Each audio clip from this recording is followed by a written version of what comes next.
it up. This is my favorite spot right here by the pond. Yeah, so imposter syndrome.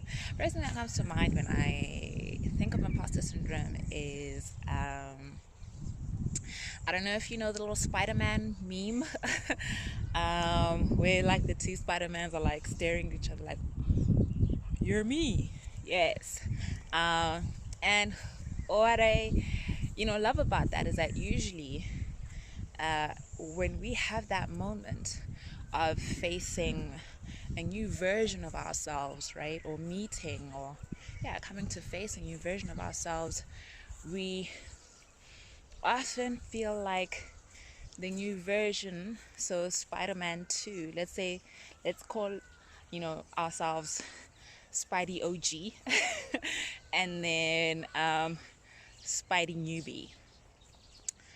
I don't want to say Spidey fake because I don't think the other Spidey's fake, but when we're in that Spider-Man moment, right, and you're kind of seeing this version that's you but not you, right, you come into a real sense of imposter syndrome of, I'm the real me, Spidey newbie is the fake Spidey. And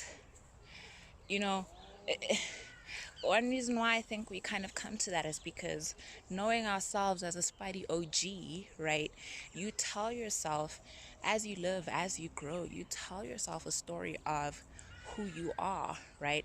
And often, and for many of us actually, the story we tell ourselves is so much informed by our families and by capitalism, and rarely, unless some of us are not lucky, I suppose lucky to have grown up to parents who were awake, and I'll explain what I mean by that now. But for the rest of us who were born to sleeping parents and sleeping families, and into the capitalism, which is never really for you, right? The story you tell yourself of who you are may not always align with, the story of your true self. When we're born, often, psychologists or people will say that we're born forgotten to ourselves, right? When we incarnate into flesh, of course we come here all for a reason, but we when our soul kind of comes into the flesh, we forget what that reason was, what that mission was, what that purpose was. And in perfect design, it's our parents who would be the ones to remind us who we are, what we're here for, who we truly are, who our true selves are. Into these families, and we're born into sleeping families who also themselves have not yet really awakened to have come to be awakened to their true selves, have come to be awakened to the way in which capitalism perpetuates us from realizing our true selves. And so as we grow older, and here I'm speaking a little bit from my experience, but I'm sure you may be able to connect. But as we grow older, the magical part of ourselves, the part of ourselves that we feel is our true selves, the part of ourselves that plays, that's free, that is confident and open and at peace and accepting of themselves to be able to go after their dreams, even if it doesn't seem logical or whatever, that part of ourselves gets buried deeper and deeper inside, buried under what our family and parents tell us we should be, buried under, of course, the lies of capitalism that there's only one way to get successful, there's only one way to achieve a certain kind of dream. And funny thing is, especially around ideas of abundance, capitalism will have you believing that it's not something you were born innately with, like it's an innate quality of your true self. It's something that you first have to go out and achieve, and thereby kind of rewarding us with with permission to believe in that sense of self that's buried deep inside. The more and more you push that sense of self inside, the true version of yourself inside, the deeper down you push it, the more you kind of wrap it in shame, in guilt, in whatever emotion you need to make sure that you don't look back to that version of self, right? Because that's what the capitalism wants, for us to not realize that version of ourselves. And so what becomes a daily experience is, we're more and more pushed into this idea or this story that we tell ourselves as the Spidey OG. I am logical. I am, I have to work 10 hours a day to be able to get the kind of money or life that I want. Whatever else really kind of thing that you tell yourself, whatever kind of energy you create to make sure that, one, you don't you know you don't believe that your true self is true, real, and whatever helps you kind of buy into the Spidey OG capitalism sleepy version of yourself. But the dream is still there, because notice I say it's still there, and it's being buried under layers of shame, of guilt, of that's not real, that's not possible.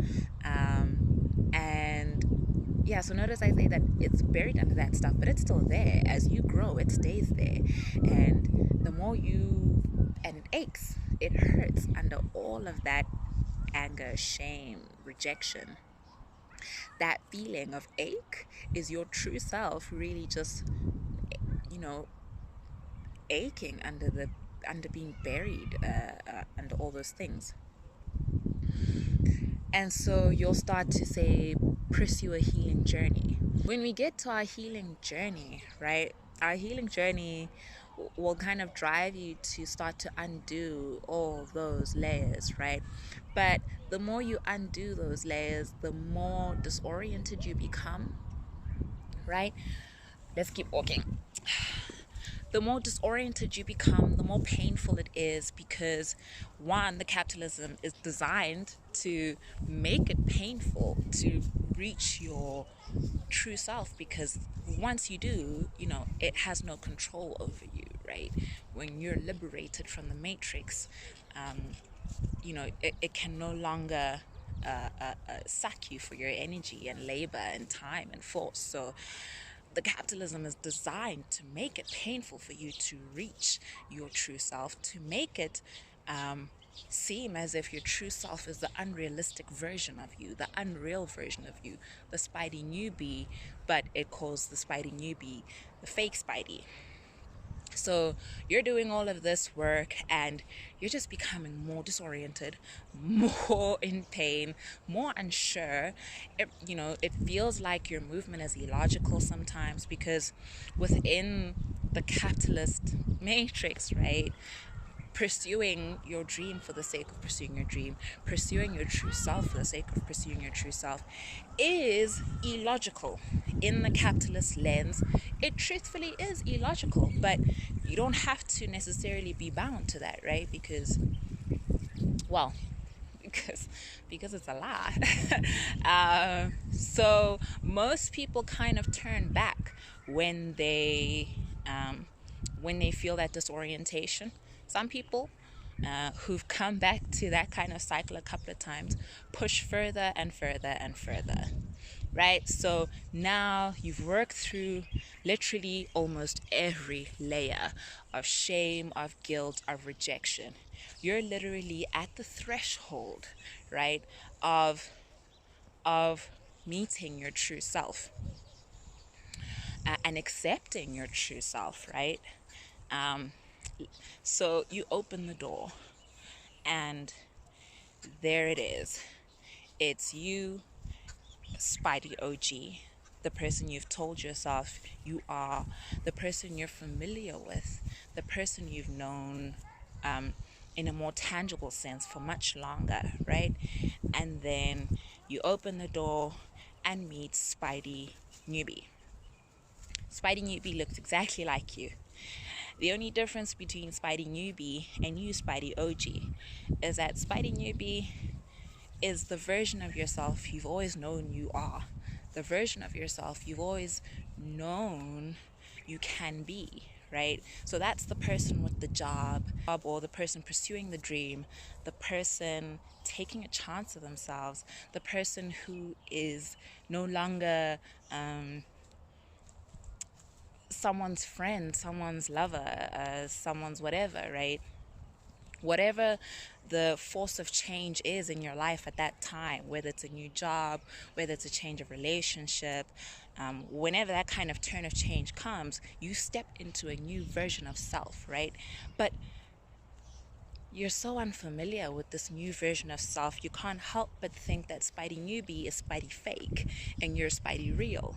But that's not true, because when you step into Spidey Newbie's reality, right, regardless of the fact that you know Spidey OG you're more familiar with Spidey OG, when you step into the reality of having a new job, into the realization that you need to leave a relationship, into the realization that you need to start chasing your dream more vigorously, into the realization of whatever that force of change is, you're now already Spidey Newbie.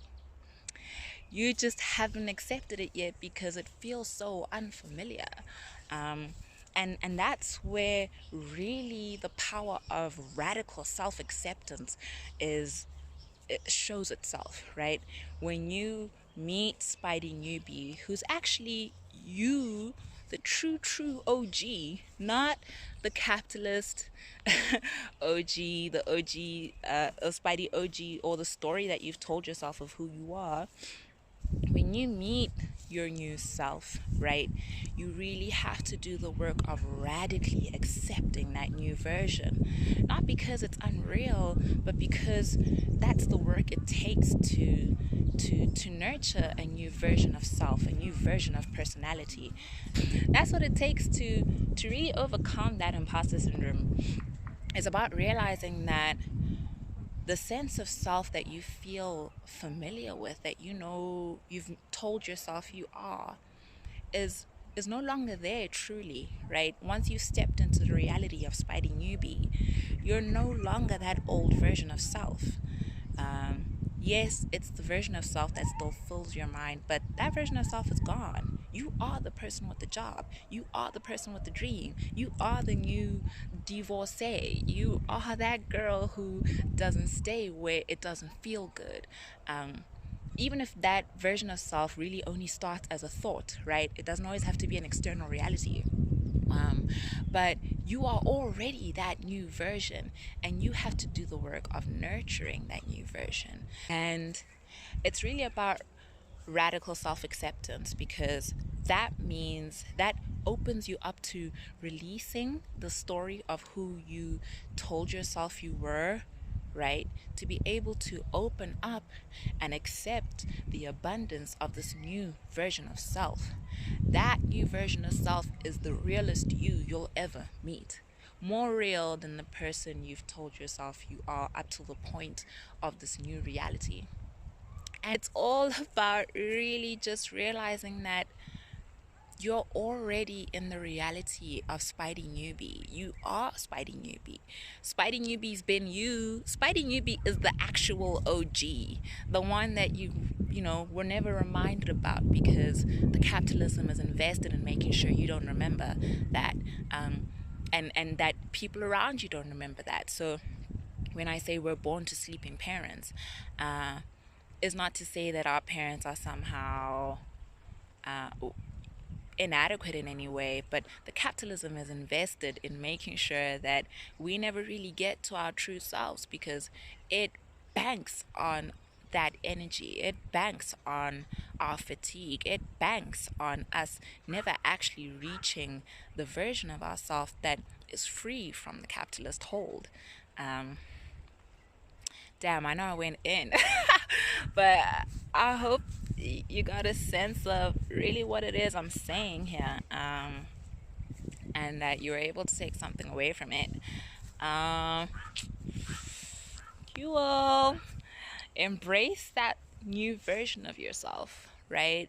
Hold on tight to that new version of yourself, because that's the true you. The version of yourself that's filled with, I can't be this person because of this, this, and this, that's not you. That's a lie.